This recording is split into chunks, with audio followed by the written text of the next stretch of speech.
नमस्कार दोस्तों, आपको फिर से मैथ्स धमाका भाई इसके सुमन में स्वागत है। दोस्तों, आपको पता है कि हम अर्थमेटिक प्रोग्रेशन यानी कि समांतर श्रेणी के कुछ सवाल कर रहे हैं और उसकी ही हम आज अंतिम लेक्चर पढ़ेंगे। इसके बाद हम समीकरण को पढ़ेंगे। समीकरण 5 तरीक़े से बनाया जाता है, लेकिन हम अर्थमेटिक प्रोग्रेशन की जो सवाल देख रहे हैं उस सवाल को हम हल करेंगे। तो चलिए, क्या है मेरा सवाल, वह सवाल देख लीजिए।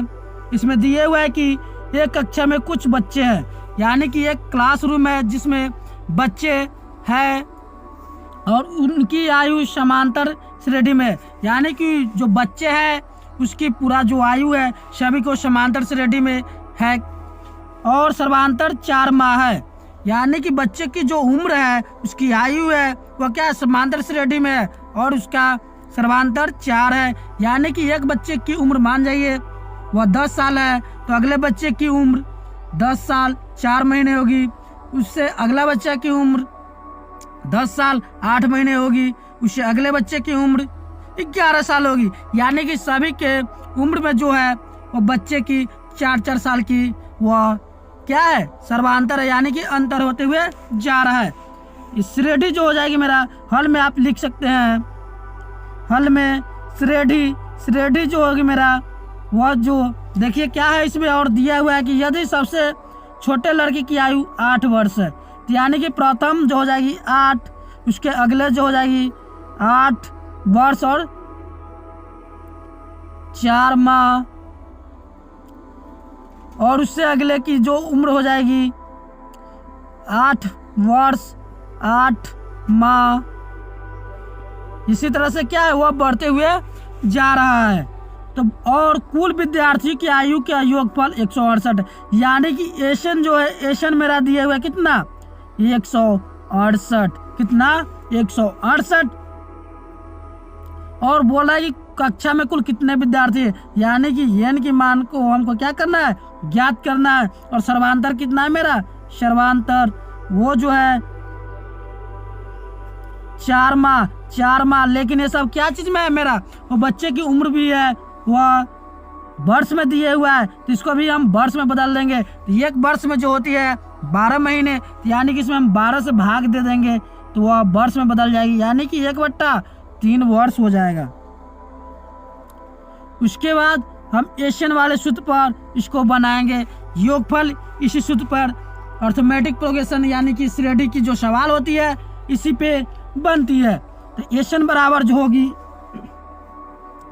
n/2 × 2a जोड़ n घटाओ 1 गुने d, ये है सूत्र। इसका एशियन की सूत्र यही होती है।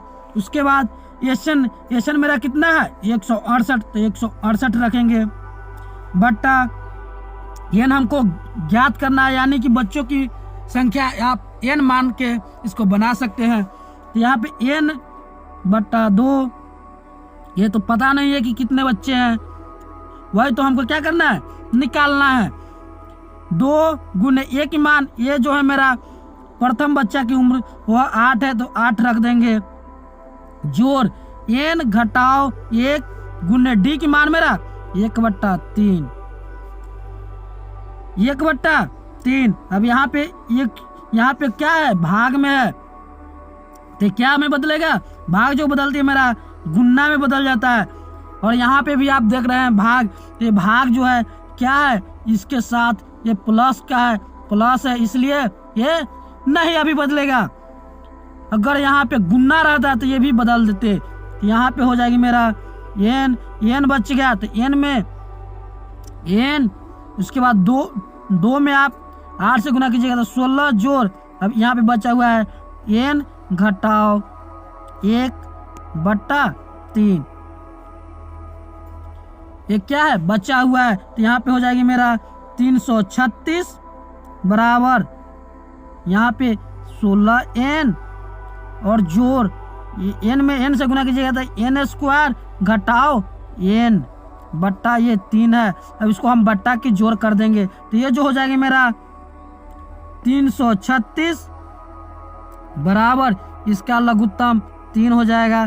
3 में आप 3 से इसको बट्टा की जोड़ कीजिएगा तो ये हो जाएगा मेरा 48n जोड़ n स्क्वायर घटाओ n। ये कैसे 48 हो गई? इसका लघुत्तम लीजिएगा। लघुत्तम लेने के बाद इसको एक की पारा 3 बार पढ़ेंगे तो 3 आएगा, तो 3 में हम 16 से गुना कर दिए तो 48 आ गए। लेकिन यहाँ पे ये टोटल की है, टोटल के बट्टा 3 है, टोटल की बट्टा 3 है, तो ये ज्यों के त्यों उतार देंगे। तो यहाँ पे मेरा जो अब इसको अब देखिए टोटल की बट्टा में आ गए, तो इसको अभी क्या चीज में बदल देंगे? गुन्ना में बदल देंगे। तो 336 गुन्ने 3 बराबर यहाँ पे 48 बच गया। 48n और n जो है मेरा एक ही रंग की है, तो ये जो हो जाएगी मेरा क्या होगा? घट जाएगा। तो यहाँ पे बचेगा 47n जोड़ n स्क्वायर। अब 336 में 3 से गुना कीजिएगा तो ये हो जाएगा मेरा 1008 बराबर 47n जोड़ n स्क्वायर।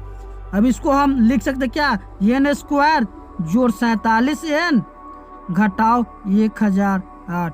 कैसे? इसको हम दूसरी तरफ लेके चले गए हैं बराबर की, तो बराबर की इधर क्या बच गया मेरा? 0। अब ये जो आप देख रहे हैं तो ये जो है मेरा क्या है?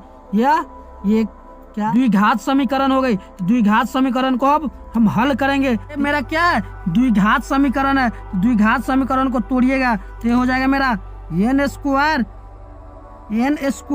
घटाओ 16n और जोड़ 63n और घटाओ 1008 बराबर 0।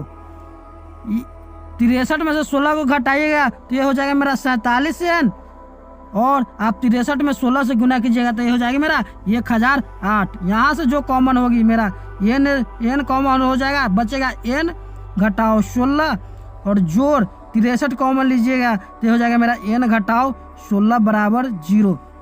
ये जो दोनों बॉक्स में देख रहे हैं एक जैसा आ गया, यानी कि मेरा सवाल क्या है? सही है। यानी कि बॉक्स वाले की एक जगह और बिना बॉक्स वाले की एक जगह लिख देंगे। तो यहाँ पे हो जाएगा n घटाओ 16 और n जोड़ 63 बराबर 0।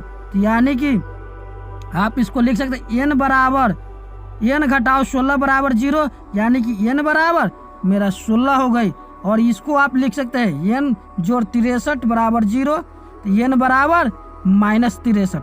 तो यानी कि बच्चे जो होगी वो माइनस में नहीं होगी लेकिन वो प्लस में होगा। तो बच्चों की संख्या जो आ गई मेरा कितना? वह जो आ गया मेरा 16 आ गया। तो दोस्तों ये रहा बच्चों की संख्या जो हमको क्या करना था? ज्ञात करना था। संख्या हम क्या किए हैं? ज्ञात कर लिए हैं। जैसे कि आप देख रहे हैं उसका योगफल 168 है और बच्चों की संख्या हम कितना लिखाए हैं अभी?